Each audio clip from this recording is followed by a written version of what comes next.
बच्चों आज के कॉन्सेप्शन एंड मिसकॉन्सेप्शन के सेगमेंट में हम देखेंगे कि क्या डिफरेंट इंटीग्रेशन एरिया रिप्रेजेंट करता है और अगर करता है तो उसकी क्या कंडीशंस है, इन सब चीज़ों पे चर्चा करेंगे बेटा। तो देखिए बेटा, जैसे मान लीजिए आपके पास ये लिखा हुआ है a to b fx dx, ये डिफरेंट इंटीग्रेशन है। तो क्या हम ये कह सकते हैं ये इक्वल टू क्या होगा, area bounded by the curve y equal to fx lines x equal to a, x equal to b and x axis. इसके बारे में बातचीत करेंगे। तो सबसे पहले देखिए बेटा, हम इसके कॉन्सेप्ट पे लेके चलते हैं, फिर इसमें क्या कन्फ्यूजन है उनको भी डिस्कस करेंगे। एग्जाम्पल लेके चलते हैं। एक छोटा सा एग्जाम्पल है। हमने एग्जाम्पल लिया बेटा -1 to 1 x³ dx।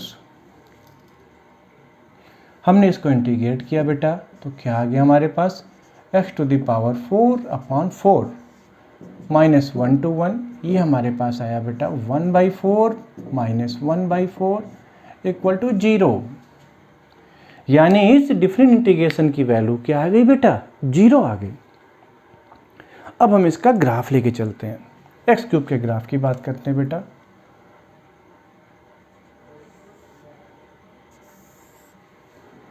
हमने ग्राफ बनाया x³ का,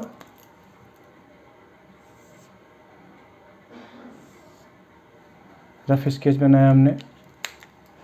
ये पॉइंट हमने लिया यहाँ पे,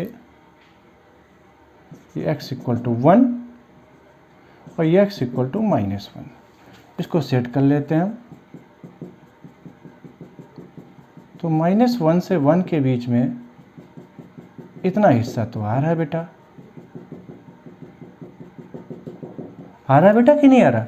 लेकिन हमने जब इसको इंटीग्रेट किया बेटा तो हमारे पास तो 0 आ रहा है। कुछ ना कुछ एरिया आ रहा है, इसका मतलब ये 0 जो आ रहा है, अगर ये एरिया है तो फिर गलत है। हाँ, डिफरेंट इंटीग्रेशन की वैल्यू 0 आएगी, लेकिन ये एरिया नहीं बता रहा है। तो इसकी लॉजिक देखिए बेटा क्या होता है, क्या लॉजिक है इसकी। जैसे देखिए बेटा, मान लीजिए कोई कर्व हमारे पास इस तरह से है, मान लीजिए कर्व हमारे पास है कोई ये y इक्वल टू fx है, और यहाँ पे हमने लिखा x इक्वल टू a से लेके x इक्वल टू b। तो ऐसे केस में जब हम इसको इंटीग्रेट करेंगे तो जो ये एरिया आया, अब की बार ये एरिया रिप्रेजेंट करेगा। वजह बताऊंगा मैं आपको। मान लीजिए कर्व इस तरह से हमारे पास, मान लीजिए ये है, ये x इक्वल टू a है और x इक्वल टू b है। ऐसे केस में जब हम इसको इंटीग्रेट करेंगे बेटा a to b fx dx, तो हमारे पास ये चीज़ आएगी निकल करके, ये भी आएगा बेटा। इस केस में जो भी इसकी न्यूमेरिकल वैल्यू आएगी वो पॉजिटिव आएगी, लेकिन इस केस में जो न्यूमेरिकल वैल्यू आएगी बेटा वो नेगेटिव आएगी। यानी कि मैग्नीट्यूड तो एरिया का रहेगा यहाँ प्लस साइन के साथ, लेकिन यहाँ पे जो आएगी चीज़ें वो माइनस के साथ आएंगी। अब यहाँ पे क्या होता है, बेसिकली जब प्लस और माइनस दोनों एक साथ आ जाते हैं बेटा, यानी कि यहाँ पे कर्व का साइन चेंज हो रहा है। कहने का मतलब है different integration a to b fx dx that will represents area। अगर if fx possesses the same sign over the interval, अगर वो a से लेके b के बीच में सेम साइन पजेस कर रहा है, यहाँ पे देखिए fx जो कर्व है a से लेके b के बीच में पॉजिटिव है, यानी इस केस में इसका जो अलजेब्रिक एरिया है वो पॉजिटिव आया।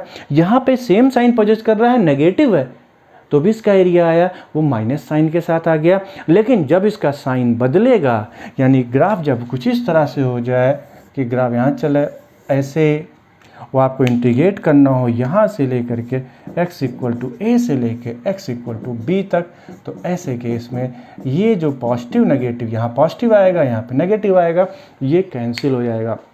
दैट मीन्स अगर आपसे कोई कह रहा है कि different integration a to b fx dx ये एरिया रिप्रेजेंट कर रहा है तो ये गलत कह रहा है। हाँ, ये एरिया रिप्रेजेंट करेगा लेकिन ये एल्जेब्रिक एरिया करेगा और तब करेगा जब एफ का साइन पूरे इंटरवल के लिए सेम हो।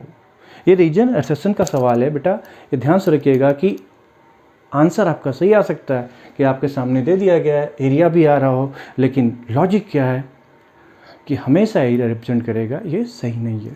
ओके, चीज़ें आपको समझ में आ रही हैं? फिर भी कोई अगर आपको डाउट होता है तो आप हमको कमेंट बॉक्स में कमेंट कर सकते हैं, आप हमको इंस्टाग्राम पे मैसेज कर सकते हैं, आप हमको मेल कर सकते हैं, हम आपकी चीज़ों का रिस्पांस देंगे।